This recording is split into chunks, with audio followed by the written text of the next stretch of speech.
Olá, amigos da TV AMAI. Nosso programa hoje está muito especial.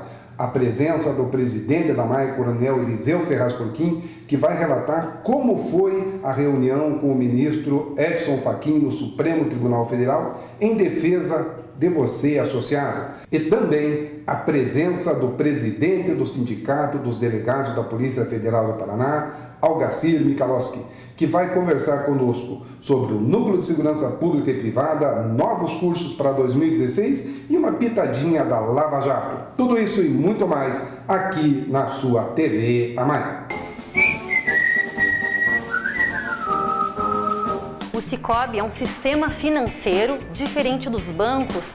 Nós não temos clientes, nossos clientes são os próprios donos, onde eles participam dos lucros e resultados da cooperativa. Com isso, eles têm uma conta corrente com todos os produtos e serviços, sendo crédito, investimento, cartões, consórcios, seguros, previdência, internet, caixa eletrônico, tudo isso com custo reduzido e no final do fechamento do balanço, eles participam dos resultados da cooperativa.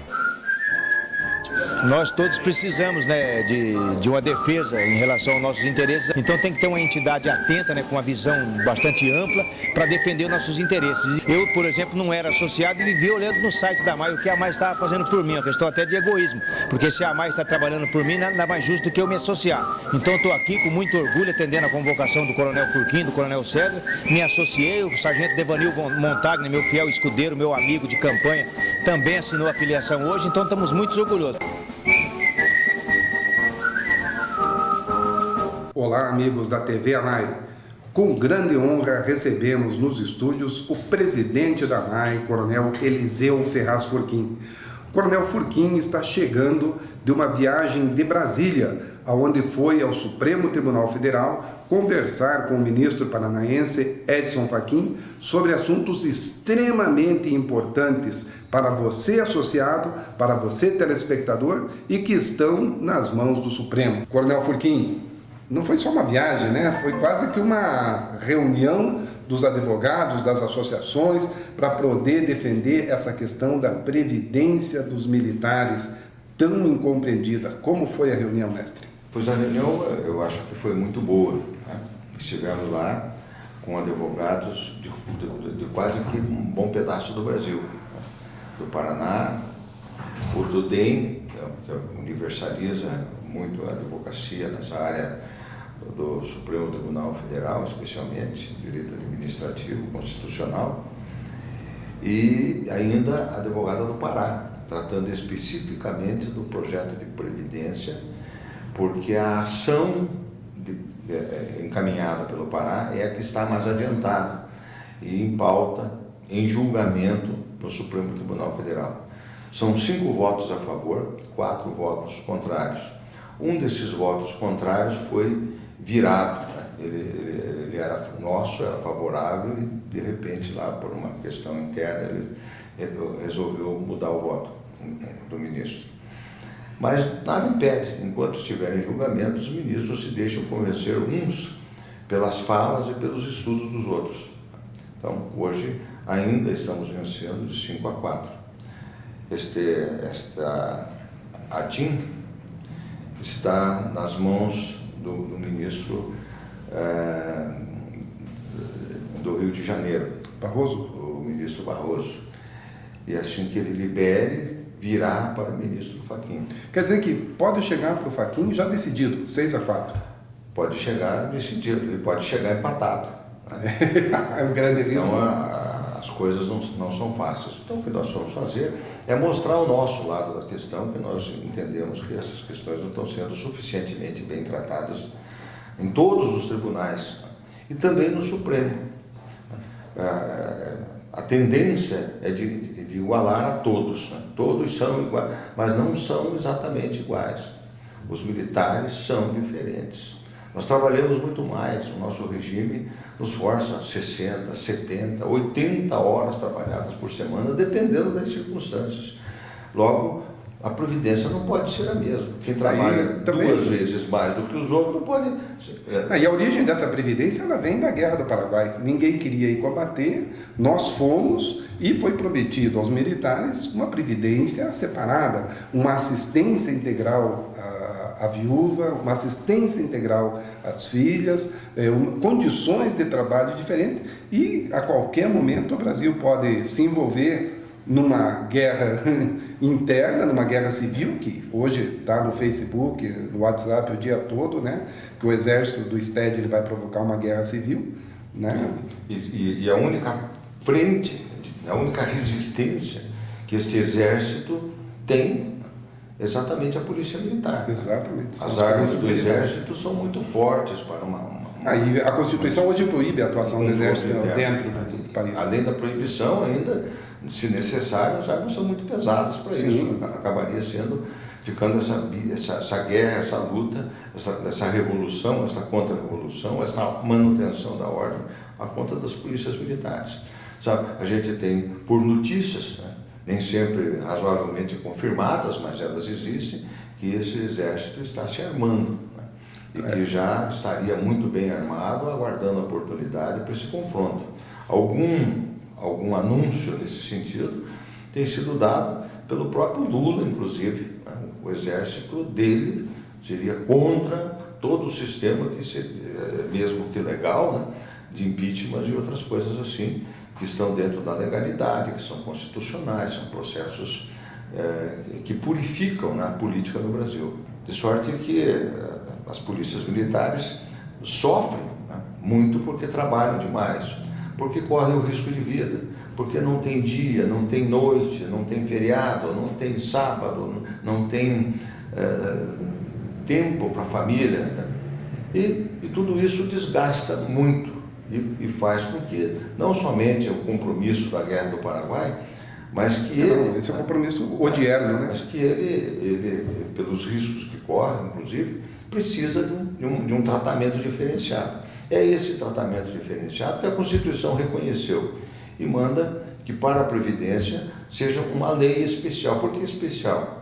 Para que se possa discutir acuradamente todos esses diferenciais. E quando é a aposentadoria do militar? É no momento que passa para a reserva ou no momento que ele reforma? Porque estando na reserva ele pode ser chamado a qualquer momento. Eu posso ser convocado para ser um juiz. E não chama o reformado porque ele está reformado. Extremamente esse é idade, é doença, né? Mas o da reserva pode ser chamado a qualquer momento. Qualquer momento. Tem várias restrições. Então não está aposentado, né? Aí várias restrições ainda persistem, mesmo quando ele está na reserva. O Código Penal Militar alcança. Alcança e restrições múltiplas na sua vida civil. Sim. Então ele não é um cidadão igual aos outros, continua não sendo igual aos outros, mas quer que o tratamento previdenciário seja o mesmo. Também não é possível, ele se desgasta mais cedo, sofre mais cedo. E essas questões têm que ser tratadas de maneira separada, isoladamente, com a recomendação que dá a própria Constituição brasileira nos dias de hoje, né? Então, essas questões foram colocadas. E também nós chegamos a discutir bastante a questão da ADO 06. A ADO 06 constitui o Estado em mora. Por que constitui mora? Porque ele não cumpriu ao tempo da Constituição de 88, a do Estado de 89, ele não cumpriu com a sua obrigação de pagar com subsídio todas as forças militares estaduais. E por conta disso, né, ficou aí uma pendência, né, que a cada dia se avoluma mais, se torna impagável se permanecer eternamente como está. Da mesma forma, a nossa ação, essa ADO 06, foi arquivada impropriamente, né, e é essa impropriedade que nós fomos defender. Ela foi arquivada sem resolução do mérito, né? Sem resolução de mérito. E também com uma notícia falsa, parece que uma notícia produzida especialmente, né, para que os ministros fossem enganados pela notícia de que o subsídio foi praticado no Paraná e tal. O que não é verdade, porque o nosso subsídio é um arremedo de subsídio. né? Todos os subsídios que ele fez, exceção ao da Polícia Militar, né, foram convenientes. Todos os outros estados, convenientes. Ministério Público, Judiciário, Polícia Federal, Rodoviária Federal, todos têm subsídio parcela única. Por que a polícia tem que ter parcela 11 parcelas? Isso porque quer dizer que o Estado sabe fazer subsídio, ele só não fez porque não quis, né? Precisa corrigir. Então, esta conversa nós tivemos com o ministro, antecedendo, né, qualquer outras intervenções que os nossos advogados vão fazer. O do Pará é uma moça excelente, a gente não conhecia ainda, a doutora Ana Paula, uma pessoa assim, de muita competência e de fala suave e profunda.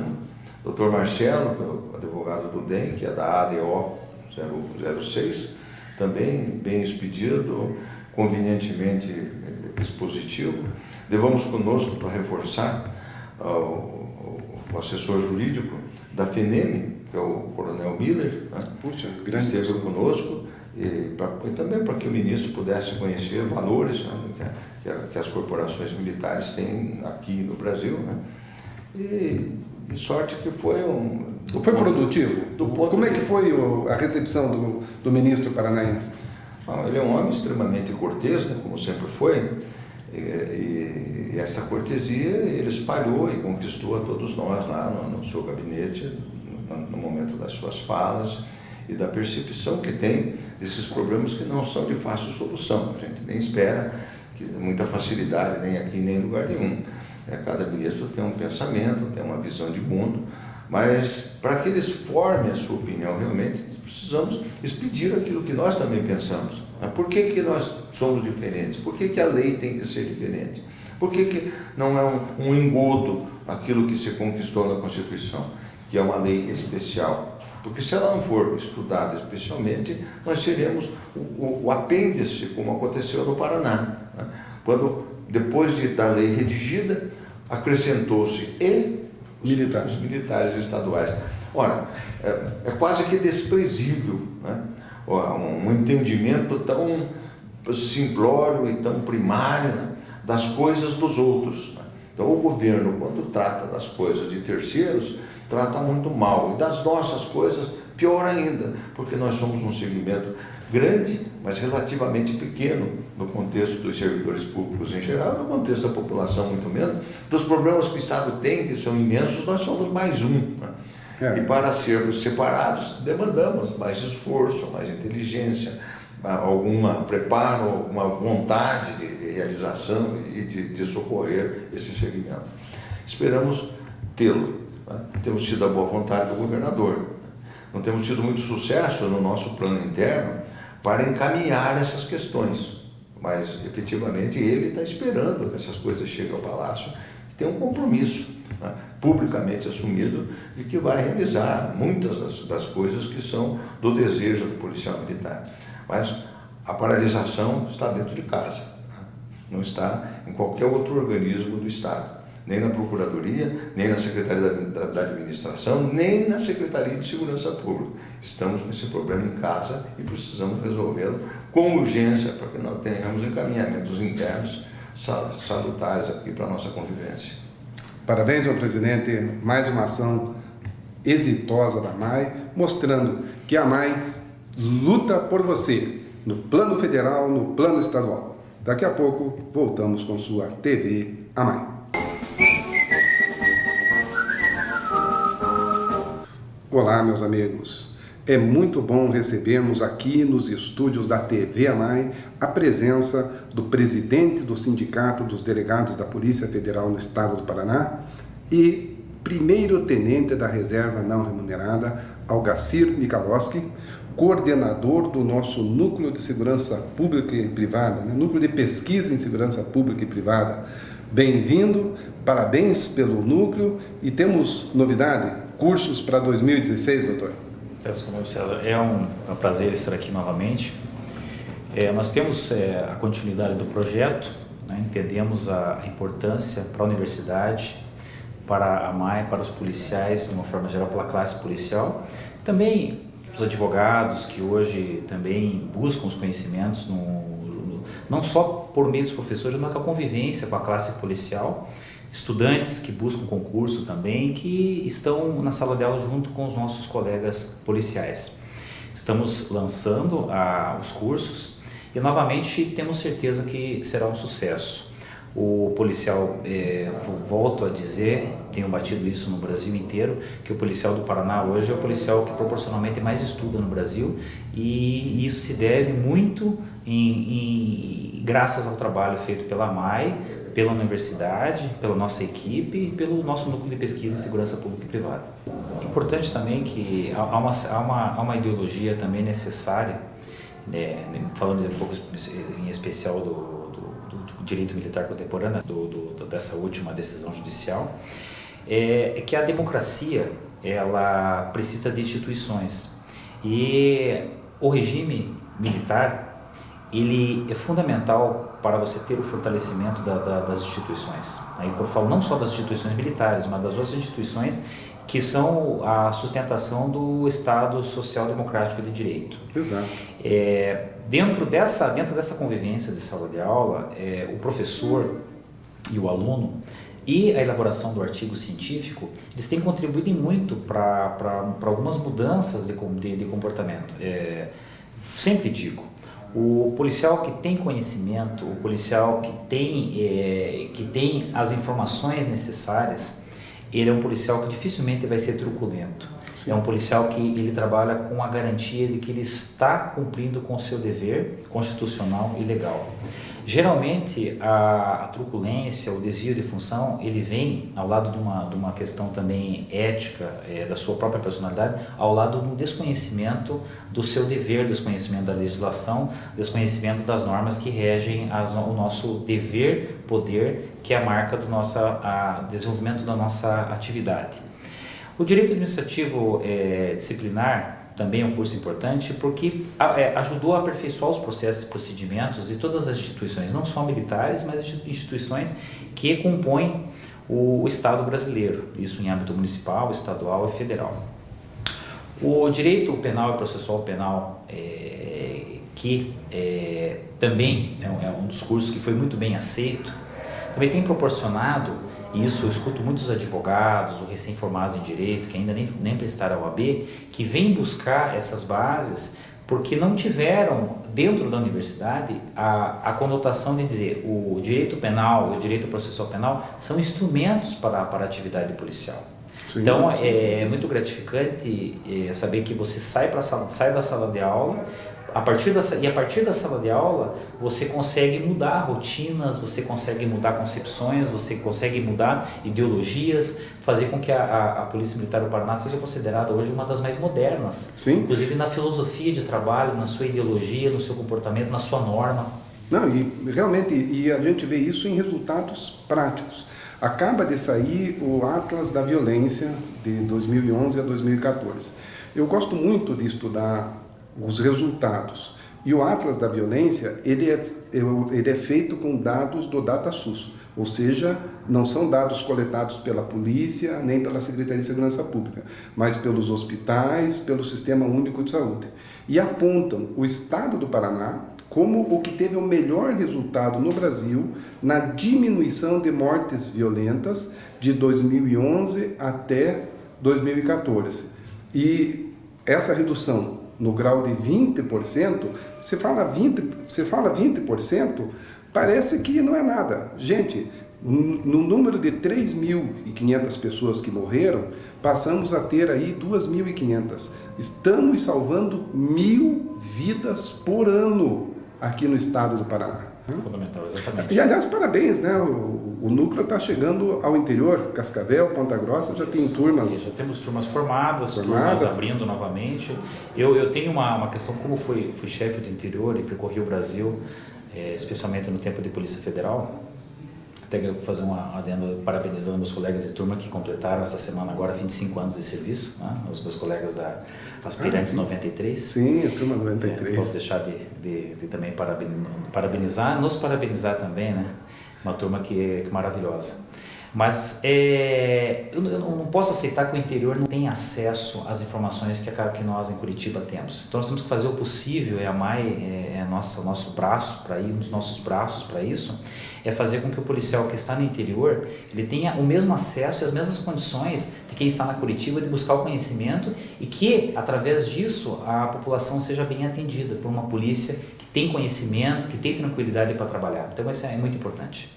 E o pessoal que quiser maiores informações sobre estes cursos, pode entrar ali na página da MAI, www.amai.org.br, e você vai encontrar ali todas as informações de como se inscrever. Teremos turma aqui dentro da sede da MAI e também aproveitando, né? Não é possível receber aqui um delegado da Polícia Federal, presidente do nosso sindicato dos delegados, e perguntar como está indo a Lava Jato. Ela está em risco ou ela vai ser a mãos limpas brasileira realmente? Primeiro é importante dizer que os sindicatos dos policiais e as associações, assim como as associações também da Justiça Federal, do Ministério Público Federal, nós temos a obrigação de dar toda a tranquilidade para que nossos policiais, os delegados e os demais policiais, trabalhem com a maior tranquilidade possível, sem pressões, sem riscos. Temos sido bastante rigorosos quanto a isso, denunciando, pressionando, trabalhando. Inclusive firmamos posicionamento recente nas últimas semanas contrários, né, isso falando em nome das nossas associações e sindicatos, contrários às nomeações de ministros que não atendam ao interesse público. Qual que é o interesse público principal da Lava Jato? Que os policiais, os juízes, os procuradores e demais funcionários públicos trabalhem dentro da tranquilidade e cheguem, doa quem doer, de forma apartidária, de forma suprapartidária, independentemente do partido, se é do governo, se não é, se é ligado com A, com B ou com C, que chegue a verdade, a justiça e que a Lava Jato possa continuar representando a esperança do povo brasileiro, como as outras operações também que nós vimos desencadeando nas últimas décadas, e mostrar que o Brasil está no caminho certo, no sentido de erradicar completamente a corrupção e a criminalidade é algo utópico, algo praticamente impossível, mas levar o Brasil pelo menos a índices mundiais aceitáveis no tocante a esses cânceres, né, que nos afetam. E nós temos trabalhado muito nisso, constantemente em Brasília, nas publicações, nas ruas, em cima dos caminhões. Hoje nós estamos em guerra hoje, eu costumo dizer, estamos em guerra hoje para fazer com que essa operação e as outras cheguem aonde elas devem chegar, ou seja, no esclarecimento da verdade e proporcionar que os juízes e os tribunais superiores possam exarar decisões que sejam justas, legais, éticas, porque o Brasil espera, o mundo espera isso do Brasil. O mundo espera o Brasil voltar ao seu crescimento, voltar ao rumo certo para poder investir novamente no Brasil, para poder trazer capital para o Brasil, para que as empresas possam voltar para o Brasil. Isso não eu digo que a mudança de rumo hoje, ela é um estado de necessidade, não é uma questão meramente ideológica. E essa questão que o senhor falou sobre os ministros, chama muita atenção o Ministério Público Federal. O Ministério Público, como instituição, ele é fundamental para o funcionamento do Estado Democrático de Direito. A Constituição de 88 deu um status de independência do Ministério Público. O Supremo, depois de muitos anos, definiu que integrante do Ministério Público não deve exercer cargo no Executivo, porque isso seria uma subordinação do Ministério Público ao Executivo ou do Executivo ao Ministério Público, porque aqui no Estado do Paraná, com a presença do Dr. Cid Marcos Vasques, pessoa competente, que já tinha sido delegado, que tinha todas as credenciais pessoais para ser um excelente secretário, porém ele se envolveu numa discussão com o próprio Ministério Público e o Ministério Público revogou a licença dele para ser secretário. Então, havia aí, no caso, o contrário, né? O Executivo estava submetido às decisões do Ministério Público. Aí o Supremo pacifica, o membro do Ministério Público retorna para a Bahia, mas em seguida a presidenta nomeia um membro do Ministério Público baseado numa prerrogativa de que, como ele fez o concurso em 87, ele não subordina, mas a instituição fica atingida, né? Exatamente. Nós estamos lidando com instituições, estamos tratando da coisa pública, estamos tratando do interesse público, estamos tratando do futuro do Brasil. E não é possível que um arranjo legal, uma brecha legal, venha a servir de justificativa para você burlar toda uma interpretação constitucional. Não, parece que foi uma afronta ao próprio STF, né? Vocês não querem? Então agora é que eu pego. Então, a instituição Polícia Federal, ela tem que ser vista dentro de um contexto, e nesse contexto nós entendemos que não se deve nomear pessoas, e isso outras pastas também, outros ministérios também estão sendo vítimas dessa ação, não podem ser usados a nomeação de ministros para atender coisa que não seja do interesse público. Exato. Então essa é uma posição, o princípio da finalidade, essa é uma posição indeclinável do nosso sindicato. E nós isso é uma questão do sindicato, é uma questão nacional também. A própria Associação dos Delegados da DPF também pensa como nós.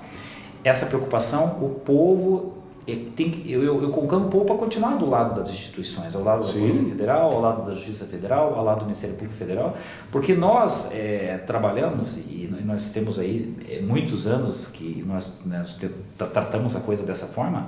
A Polícia Federal trabalha em harmonia com a Polícia Militar, com a Polícia Civil, em amplo fortalecimento, em recíproco fortalecimento. E nós temos que trabalhar com muita seriedade nessa questão. Trata-se do ministro da Justiça, trata-se do ministro da chefe da Casa Civil. Então, a nossa preocupação é que esses arranjos legais não sirvam para burlar a interpretação e a vontade da Constituição. Que quando o Constituinte pensou, ele pensou acertado. O fiscal da lei não pode estar sob o crivo de chefes do Poder Executivo. Há que se ter independência. Eu não posso arranjar um mero arranjo da lei para burlar a vontade da Constituição. Eu espero que o Supremo continue zelando pela Constituição na sua integralidade, não interpretando a Constituição em pedaços que sirvam para burlar a vontade do Constituinte.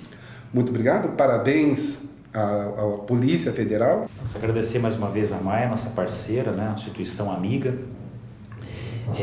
Dizer que isso é importante, que inclusive os policiais que estão assistindo nesse momento, que são geralmente líderes nas suas comunidades, no seu trabalho nas suas comunidades, levar ao povo brasileiro uma mensagem de otimismo. Não desista do Brasil, nós estamos trabalhando para que o Brasil volte ao seu rumo que merece, e eu tenho certeza que está muito próximo disso. Então não deixe o pessimismo tomar conta do seu trabalho, acredite nas instituições e acredite no Brasil, porque nós temos pessoas valorosas e o mundo está aguardando o Brasil retomar o seu rumo para poder voltar com tudo para cá, com investimentos, com empresas. Precisamos de mero ajustes. Agradecer mais uma vez e dizer que o que depender da Polícia Federal, das nossas instituições, nós estaremos aí prontos para lutar pelo Brasil. Muito obrigado. Meus amigos, vocês viram que a AMAI está lutando por você em Brasília, no Paraná, em todas as condições para garantir a sua previdência, para garantir o seu subsídio correto, para garantir o enquadramento dos inativos de modo correto. Estamos lutando administrativa, política e no judiciário. A AMAI luta por você em todas as instâncias. E vem somar-se ao apelo do presidente do Sindicato dos Policiais Federais aqui do Paraná, delegado Algacir Michalowski. Vamos apoiar a Lava Jato, vamos passar o Brasil a limpo.